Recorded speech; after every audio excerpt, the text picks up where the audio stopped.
Confieso haberme equivocado contigo. Afortunadamente, pensó Nonato al oír estas últimas palabras de su padre. Porque, en efecto, no había logrado infundirle su recio y sombrío amor al dinero, ni aquella su afición al negocio, que le hacía preferir la ganancia de 3 con engaño legal a la de 4 sin él. Y eso que el pobre Nonato había sido el abogado de los pleitos en que de continuo se mete aquel hombre terrible, un abogado gratuito, por supuesto. En su calidad de abogado de su padre, es como Nonato tuvo que penetrar en los más recónditos recovecos del antro del usurero, tinieblas húmedas donde acabó de entristecerse el alma, presa de una esclavitud irrescatable.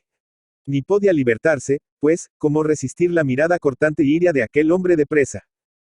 Años tétricos los de la carrera del pobre Nonato, de aquella carrera odiada que estudiaba obligado a ello por su padre.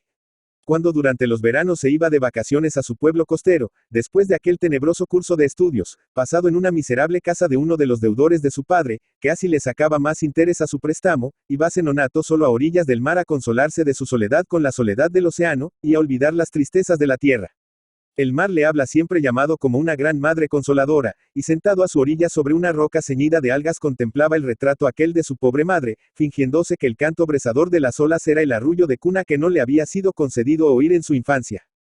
Él había querido hacerse marino para huir mejor de casa de su padre, para cultivar la soledad de su alma. Pero su padre, que necesitaba un abogado gratuito, le obligó a estudiar leyes para torcerlas, renunciando al mar. De aquí lo tétrico de sus años de carrera. Y ni aun tuvo en ellos el consuelo de refrescarse el alma a solas con el recuerdo de sus mocedades, porque éstas habíalas pasado como una sola noche de invierno en un desierto de hielo. Solo, siempre solo con aquel padre que apenas le hablaba como no fuese de sus feos negocios, y que de cuando en cuando le decía, porque esto lo hago por ti, principalmente por ti, casi solo por ti. Quiero que seas rico, muy rico, inmensamente rico y que puedas casarte con la hija del más rico de esos ricachos que nos desprecian. Mas el chico sentía que aquello era mentira, y que él no era sino un pretexto para que su padre se justificase ante sí mismo, en el foro de su conciencia, su usura y su avaricia. Y fue entonces, en aquella tétrica mocedad, cuando dio con el retrato de su madre y empezó a dedicarle culto. El padre, por su parte, jamás le habló de ella. Y el pobre mozo, que oía a sus compañeros hablar de sus madres, trataba de figurarse cómo habría podido ser la suya. E interrogaba en vano a aquella antigua sirvienta, seca y dura, la confidente de su padre, la que le había tomado de brazos de su nodriza, a la que no había vuelto a ver. Nunca le oyó cantar a aquella mujer ceñuda y tercamente silenciosa. Y era ella la que se perdía en sus más remotos recuerdos de niñez. Niñez. No la había tenido. Su niñez fue solo un día largo, un día gris y frío de unos cuantos años, porque todos sus días fueron iguales e iguales las horas todas de cada uno de sus días. Y la escuela, no menos tétrica que su hogar. En ella le dirigían bromas feroces, como son las bromas infantiles, sobre las mañas de su padre. Y como le vieran una vez llorar al llamarle el hijo del usurero, redoblaron las burlas.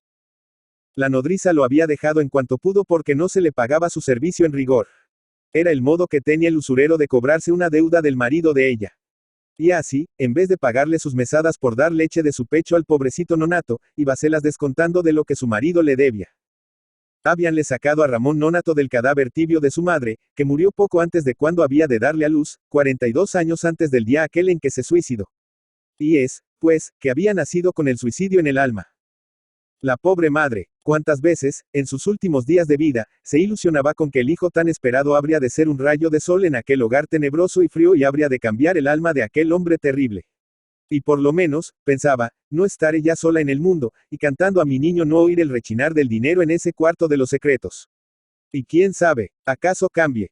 Y soñaba con llevarle en los días claros a la orilla del mar, a darle allí el pecho frente al pecho palpitante de la nodriza de la tierra, uniendo su canto al eterno canto de cuna que tantos dolores del trabajado linaje humano adormeciera. Como se encontró casada con aquel hombre, ni ella lo sabía, cosa de su familia, de su padre, que tenía negocios oscuros con el que fue luego su marido. Sospechaba algo pavoroso, pero en que no quería entrar. Recordaba que un día, después de varios en que su madre tuvo de continuo enrojecidos los ojos por el llanto, la llamó su padre al cuarto de las solemnidades y le dijo: Mira, hija mía, mi salvación, la salvación de la familia toda, depende de ti. Sin un sacrificio tuyo, no solo la ruina completa, sino además la deshonra. Mándeme, padre, respondió ella. Es menester que te cases con Anastasio, mi socio. La pobre, temblando de los talones a la nuca, se calló, y su padre, tomando su silencio por un otorgamiento, añadió: Gracias, hija, gracias, no esperaba yo otra cosa de ti. Sí, este sacrificio. Sacrificio, dijo ella por decir algo. Oh, sí, hija mía. No le conoces como yo. El espejo de la muerte, 1913. Miguel de Unamuno. Miguel de Unamuno y Hugo Bilbao, 29 de septiembre de 1864, Salamanca, 31 de diciembre de 1936, fue un escritor y filósofo español perteneciente a la generación del 98. En su obra cultivó gran variedad de géneros literarios como novela, ensayo, teatro y poesía. Fue, asimismo, diputado en Cortes de 1931 a 1933 por Salamanca. Fue nombrado rector de la Universidad de Salamanca 3 veces. La primera vez en 1900 y la última, de 1931 hasta su destitución, el 22 de octubre de 1936, por orden de Franco.